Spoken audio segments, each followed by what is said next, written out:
So, I want you to get up now. I want all of you to get up out of your chairs. I want you to get up right now and go to the window, open it, and stick your head out and yell, "I'm as mad as hell, and I'm not going to take this anymore!" I want you to get up right now. Get up, go to your windows, open them, and stick your head out and yell, "I'm as mad as hell, and I'm not going to take this anymore!" ご機嫌いかがですか？渡辺Danです。Today on Alt Hollywood, we're going to be talking about two motion pictures that were revenge of the motion picture industry on the world of television.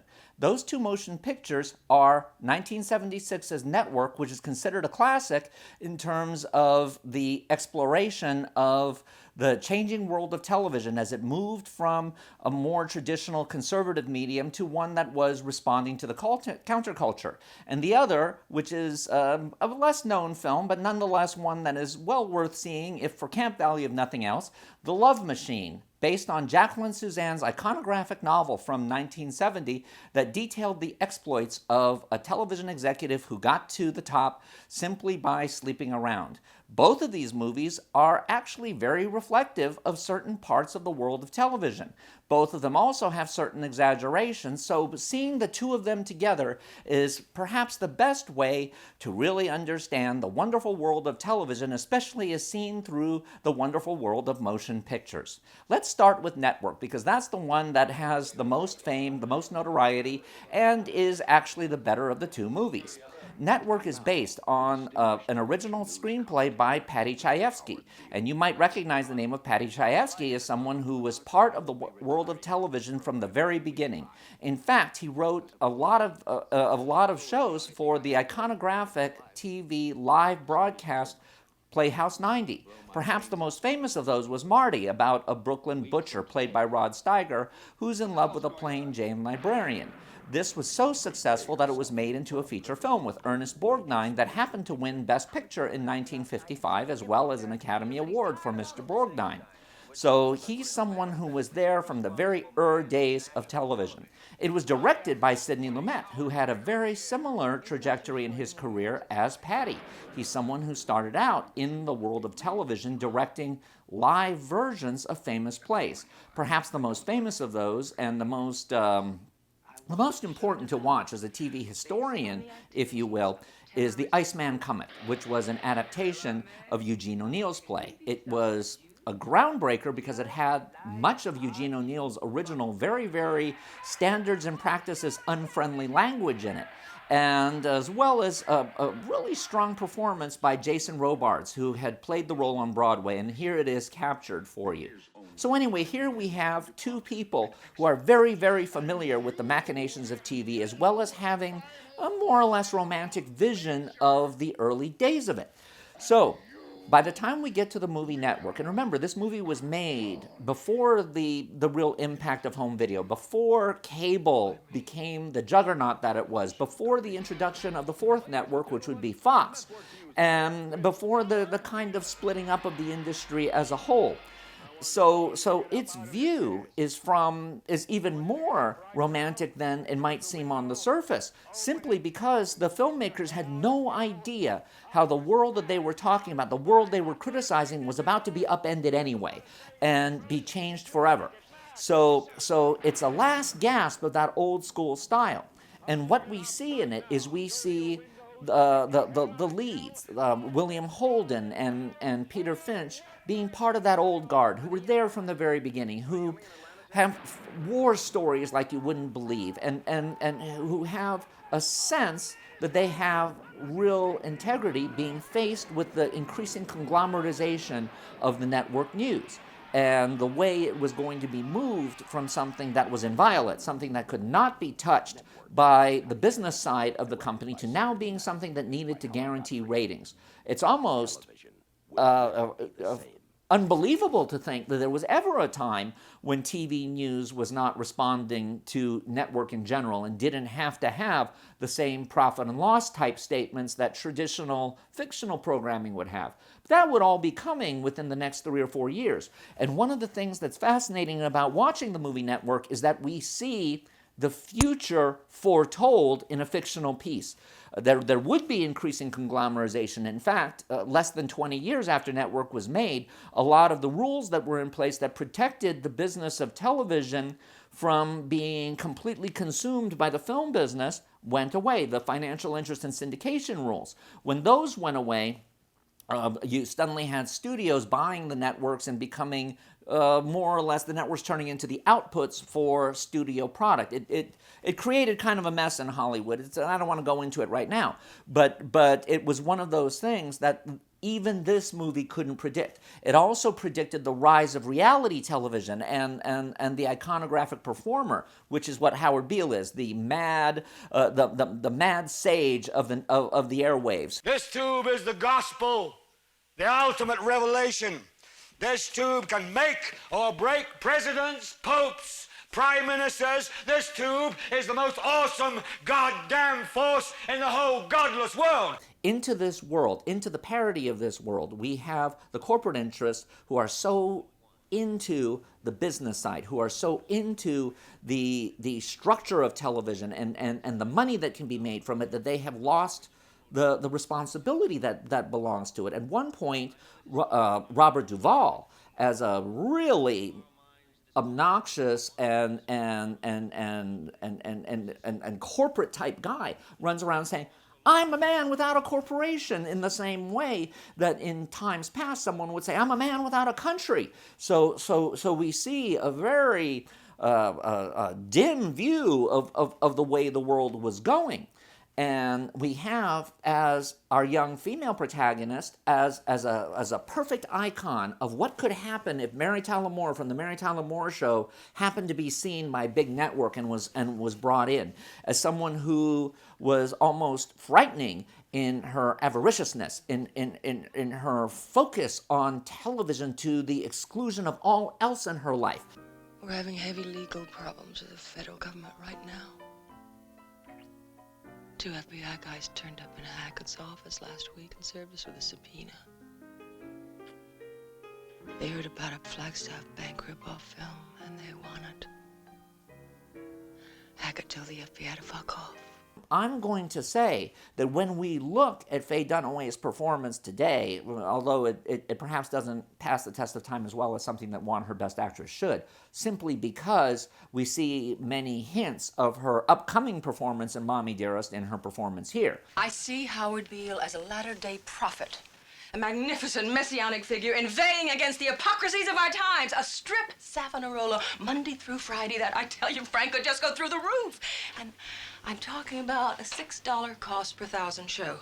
I'm talking about $130,000 minutes. Do you want to figure out the revenues of a strip show that sells for $100,000 a minute? One show like that could pull this whole network right out of the hole. Now, Frank, it's being handed to us on a plate. Let's not blow it. We see that here is someone who thoroughly knows her job. She's someone who does live, breathe, sleep, everything about TV.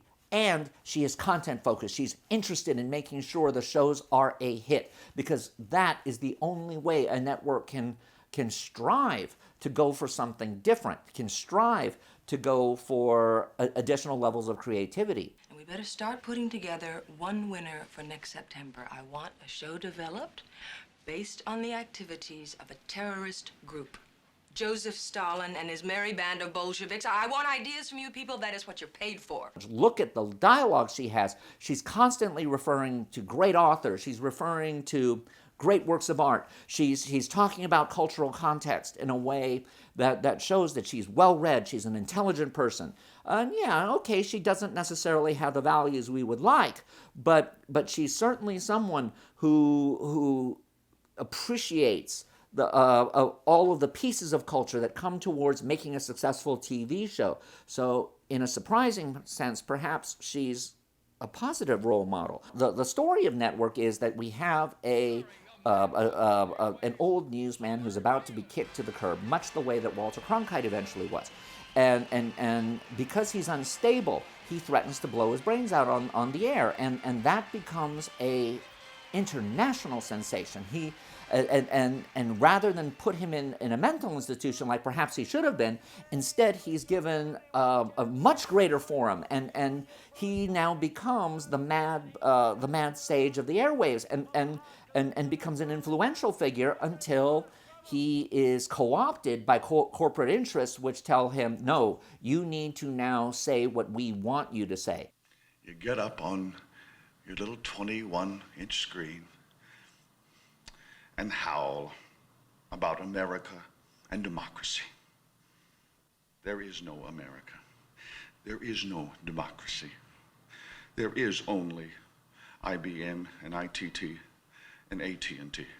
But that doesn't work with the audience. And the Faye Dunaway character and the Robert Duvall character realize that they need to turn him into a television event and get rid of him at the same time. So they decide to do an assassination on him on air, knowing that it will be a rating sensation. And of course, that's the ending of the movie. While I want to say that we haven't quite gotten to that stage yet where television is willing to do that, I'm going to say that there are certain aspects of internet culture combined with what's going on at the networks that lead us to suspect that more than ever now, that's not necessarily all that far from the truth. There is this sense that creating news events around violence is becoming acceptable. Look at what just happened to Andy Ngo, who the YouTube personality who was attacked by Antifa, and it's almost as if the networks and the YouTube-verse and all of that glommed onto this as a sensational story for both sides. And it's almost frightening because here's a guy who was almost killed. So we're seeing certain aspects of network perhaps actually coming true, because there is nothing as tantalizing as the eye of the camera pointed at you, is there. Anyway, now let's talk about the other movie. Now, The Love Machine is not by any means considered at all even a good movie. It kind of ended Jack Haley Jr.'s, with the Tin Woodman son, career as a director, in fact. It kind of continued the idea that if you take a Jacqueline Suzanne novel and you turn it into a movie, the previous one was Valley of the Dolls, that you would create a camp classic rather than a movie that has any dramatic validity. And the movie adds to that sense because it has Diane Cannon in it. And Diane Cannon, of course, is always instant gratification in any movie she's in. And she plays the youngest wife of a nearly 70-year-old network executive played by Robert Ryan. And it's all about a newsman who has unquenchable ambition that goes along with his unquenchable sexual lust, and how he is able to manifest his sexual proclivities into a top network executive position. Now, surely it's tacky, surely it's a soap opera, but it has one thing that network does not have. It presents a certain aspect of television and the business of television that everyone knows is there, which is that it is not necessarily a meritocracy. Everyone in network might be morally bereft, but they're not stupid.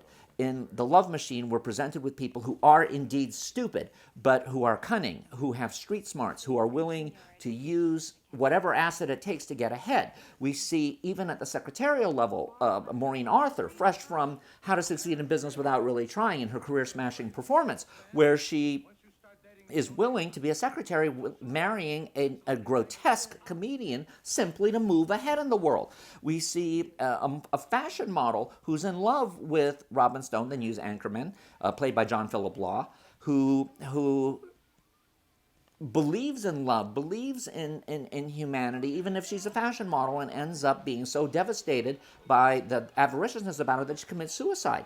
We have hints of the gay community, which is completely missing in Network, where we have Robin's good friend, Jerry, being the gay guy who's always helping him out and all of that.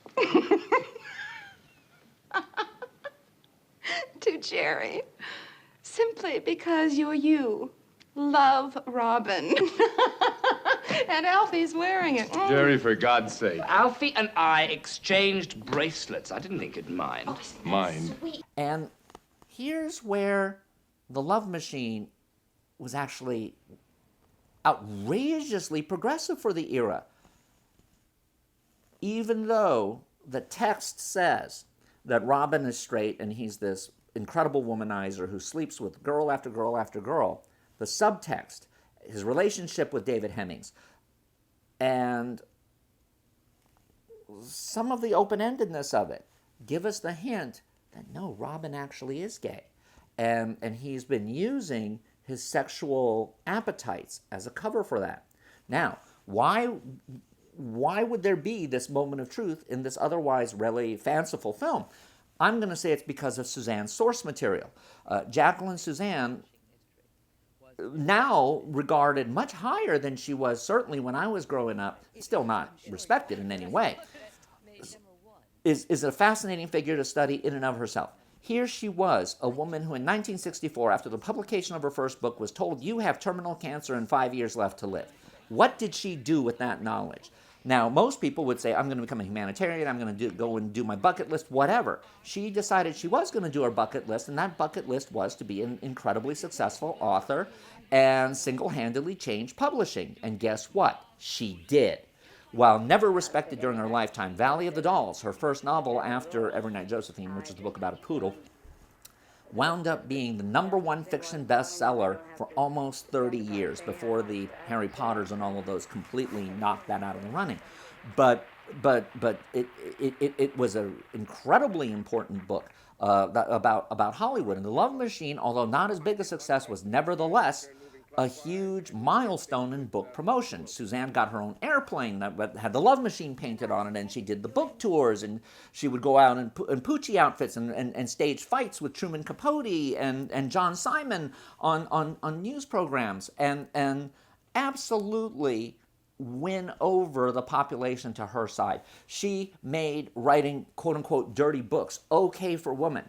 And in the process of that, did revolutionize publishing, did make a name for herself, and by the time she died 12 years later, so she outlived the predictions, chain-smoking the entire time, she had achieved the immortality that had escaped her. One of the people that she knew very well was Jim Aubrey, and Jim Aubrey was the person that Robin Stone was based on, and Jim Aubrey was one of the guys who had done the CBS Massacre when they had gotten rid of all of the homespun shows, Green Acres, Beverly Hillbillies, Hee Haw, and had gone for more mature programming such as All in the Family and Mary Tyler Moore and MASH.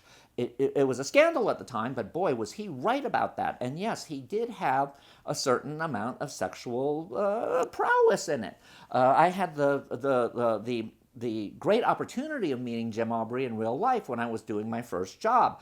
And yes, I was audacious and stupid enough as a kid to say, oh, you know what, I know that you were the target of Jacqueline Suzanne's Love Machine. Would you please sign my copy of it? And he did.